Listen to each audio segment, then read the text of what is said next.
ना मनीष भैया का कॉल आया, ना मेरे मैसेज का रिप्लाई आया, कुछ भी नहीं आया। उस चीज़ को मतलब रौंदा गया है, उस चीज़ को इस तरीके से रौंदा गया है कि मैं ये मतलब बता नहीं सकता। मेरा एक्सपेक्टेशन ये नहीं था कि सोनू सूद सर से मिल लेंगे। अरे भाई मैं भी एक्टिंग कर रहा हूँ, एक्टिंग के फील्ड में काम कर रहा हूँ, एक आर्टिस्ट हूँ। बोलिए भैया हम कितना बजे प्रोग्राम में आवे? हाँ दीदी अब आवे प्रोग्राम में। मैं सच बता रहा हूँ भैया, मैं यहाँ पर सिर्फ और सिर्फ इस वजह से आया था, मेरी जो ख्वाहिशें थी, मैं यहाँ तक आया। आने के बाद मैंने उन्हें मैसेज किया कि भैया मैं आ गया हूँ, मैसेज का कोई रिप्लाई नहीं आया। फिर जो इवेंट ऑर्गेनाइजर थी उनको मैंने एडजस्ट भी किया। ऐसा होटल दिया जा रहा था जहाँ पर मतलब मनीष भैया नहीं रहते, हमें मनीष भैया नहीं बुलाया था और उनके प्यार से बड़ा भैया फोन किया था, पर्सनली उन्होंने फ़ोन करके मुझे इनवाइट किया। सोनू सूद जी आने वाले हैं तो वहाँ पर सोनू सूद जी आपको सम्मानित करेंगे। आपको उस प्रोग्राम में रहना है, 21 तारीख को आपको रहना है। अरे मैं प्रोग्राम में आ रहा हूँ एज अ चीफ गेस्ट, मेरे को आप बुला रहे हैं, गेस्ट अपीयरेंस बुला रहे हैं, ठीक है। और आप बुलाने के बाद क्या होता है कि आप लोग गायब हो जाते हैं। सोनू सूद सर का बहुत बड़ा फ़ैन हूँ, बिना कुछ सोचे समझे मैंने सोनू सूद सर की आवाज़ की एक्टिंग करी, आवाज़ की प्रैक्टिस करी, मैंने आवाज़ निकालने की कोशिश करी, मैंने परफॉर्मेंस की तैयारी करी। मुझे सोनू सूद सर से मिलने का कोई लालच नहीं है, कोई भी लालच नहीं था। मेरे को बस यही लालच था कि लोगों से मिलूंगा, लोगों की गड़गड़ाहट, तालियों की गूंज मेरे कान में गूंजेंगी और वही मैं सुनूंगा। और उनकी जो आवाज़ की प्रैक्टिस मैंने करी है तो मैं उनके सामने करूँगा। मैं किसी को बुरा भला नहीं कह रहा, एटलीस्ट मेरे कॉल का रिप्लाई तो कर देते, एटलीस्ट मेरे मैसेज का जवाब तो दे देते। नमस्कार, मैं पंकज झा और आप देख रहे हैं रेबल न्यूज़ इंडिया। बापू सभागार है और बापू सभागार के सामने में मैं अभी खड़ा हूँ। यहाँ पर कल एक स्टेज शो हुआ था जिसमें मनीष कश्यप जी इनवाइट किए थे सोनू सूद को, और इवन कि सोनू सूद बिहार आए, उसके बाद उसी स्टेज शो में आदर्श आनंद को भी इनवाइट किया गया था। लेकिन पता नहीं क्या हुई नहीं हुई, आदर्श आनंद उस स्टेज शो में नहीं दिखे, जिसके बाद आज आदर्श आनंद आए हैं और आज प्रेस कॉन्फ्रेंस रखे हैं। उन्होंने कहा कि मुझे बुलाया गया लेकिन अंदर मुझे एंट्री नहीं करने दिया गया और मुझे कोई भी उस तरह की जो एक चीफ गेस्ट के रूप में जिस तरह से मुझे बुलाया जा रहा था उस तरह से ना मुझे इज्जत मिला, ना मुझे सम्मान मिला, और मेरी जो सम्मान था उसका काफ़ी ठेस पहुंचा है। बाकी आप देखिए आदर्श आनंद जी अपने जो प्रेस कॉन्फ्रेंस में क्या कह रहे हैं। नमस्कार और प्रणाम करता हूँ, थैंक यू सो मच। जगह नहीं है, नहीं तो मैं लेट का साष्टांग प्रणाम करता सबको कि ये प्यार आप लोग करते हैं। और कुछ कहने से पहले, शुरू करने से पहले मैं बस श्री कृष्ण जी का नाम लेता हूँ और बस यही कहना चाहता हूँ कि हर हर महादेव। आप चालू करते हैं सिलसिला। देखिए हमको नहीं पता कि गलती किसकी है, हमें ये बिल्कुल भी नहीं पता गलती किसकी है, कि मैनेजमेंट की गलती है। चलिए एक पल के लिए हम मान लेते हैं मैनेजमेंट की गलती है, ठीक है। लेकिन फिर कुछ पल के लिए हमें ये लगता है कि मैनेजमेंट की गलती कैसे हो सकती है, जबकि मुझे सामने से कॉल आया सोनू भैया का, सॉरी क्या नाम है हमारे, मनीष भैया का, ठीक है। मनीष भैया का कॉल आया और मनीष भैया का कॉल आने के बाद सबसे पहले 2-3 हफ्ते के पहले उनका कॉल आया कि आदर्श, देखिए क्या है कि वो भी हमें मानते हैं, प्यार करते हैं, और उनका प्यार हम बड़े भाई के तौर पर उनको मानकर हम एक छोटे भाई के तौर पर उनको जो है बात को सुने। उन्होंने कहा हमें कि आदर्श प्रोग्राम हो रहा है 21 को और 22 को बापू घर सभागार में, तो सोनू सूद जी आने वाले हैं, तो वहाँ पर सोनू सूद जी आपको सम्मानित करेंगे। आपको उस प्रोग्राम में रहना है, 21 तारीख को आपको रहना है। तो हमने बोला जी भैया बिल्कुल। तो कैसे जाना आना कैसे क्या है आप हमको बता दीजिए, क्या करना है नहीं करना है, वो सब के लिए टेंशन नहीं लेना है, सब कुछ सही हो जाएगा, सब कुछ सही है। इतना जान लीजिए आदर्श कि ये प्रोग्राम अपना है, अपना मतलब अपना।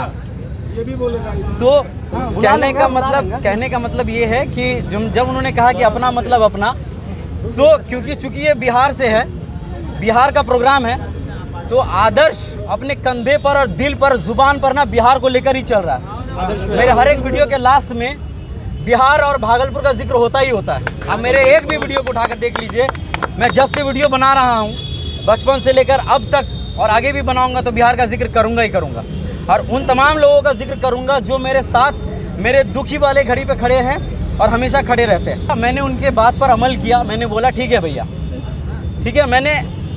मैंने ये तक नहीं बोला कि हमको कितना पैसा मिलेगा, हमको जाने आने का किराया क्या है, पेट्रोल का खर्चा क्या है, मैंने ये सब बिल्कुल भी नहीं पूछा भैया, और हमें 1 रुपया तक भी नहीं मिला है कि कैसे करके क्या कहता है आना जाना है, कैसे करके क्या है।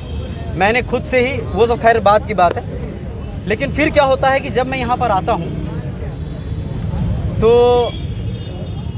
इवेंट ऑर्गेनाइज़र जी हमारे लक्ष्मी उनका जो है कॉल आता है, और कॉल तब आता है जब मैं करता हूँ। अरे मैं प्रोग्राम में आ रहा हूँ एज अ चीफ गेस्ट, मेरे को आप बुला रहे हैं, गेस्ट अपीयरेंस बुला रहे हैं, ठीक है। और आप बुलाने के बाद क्या होता है कि आप लोग गायब हो जाते हैं, ठीक है। मैं खुद कॉल करूँगा कि बोलिए भैया हम कितना बजे प्रोग्राम में आवे हैं। हाँ दीदी अब आवे हैं प्रोग्राम में। ओ मतलब कोई वैल्यू नहीं है। पढ़े लिखे हैं भाई हम, शुरुआत से ही लेकर Zee TV, Sony TV, colour channel, हर एक प्रोग्राम में मैंने बड़े बड़े स्टार्स के बीच में मैंने परफॉर्मेंस दिया है।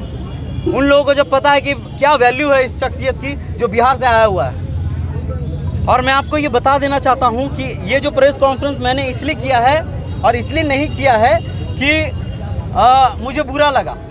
मैं बस यही इसके माध्यम से यही कहना चाहता हूँ कि आने वाले कल मेरे से भी बहुत सारे ऐसे कलाकार होंगे, छोटे बड़े कलाकार होंगे जिनको ये चीज़ फेस ना करना पड़े। क्योंकि वो क्या होता है, मैं पता है मैं 10 दिन से 15 दिन से बिना कुछ खाए बिना कुछ सोचे समझे, मैं सोनू सूद सर का बहुत बड़ा फ़ैन हूँ, बिना कुछ सोचे समझे मैंने सोनू सूद सर की आवाज़ की एक्टिंग करी, आवाज़ की प्रैक्टिस करी, मैंने आवाज़ निकालने की कोशिश करी, मैंने परफॉर्मेंस की तैयारी करी।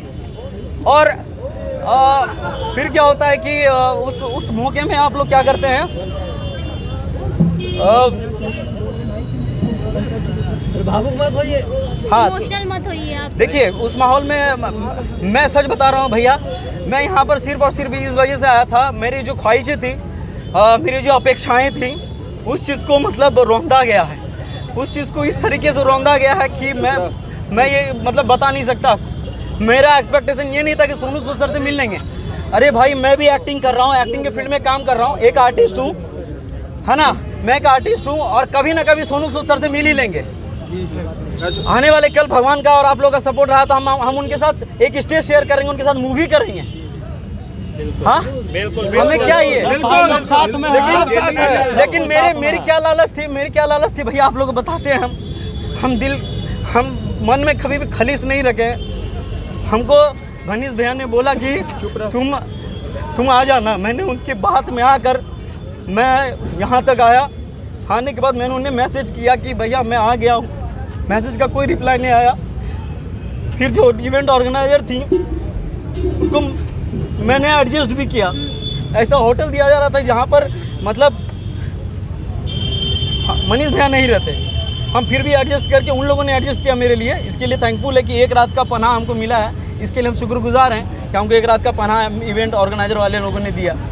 लेकिन उसके बाद दिन भर कोई खोज खबर नहीं है कि आदर्श ने खाया, आदर्श के साथ जो टीम आई है उसने खाया या पिया, कुछ भी नहीं। और मेरे को बस मैंने खुद कॉल किया सुबह कि मैम मेरे को बता दीजिए मेरे को कितने बजे आना है।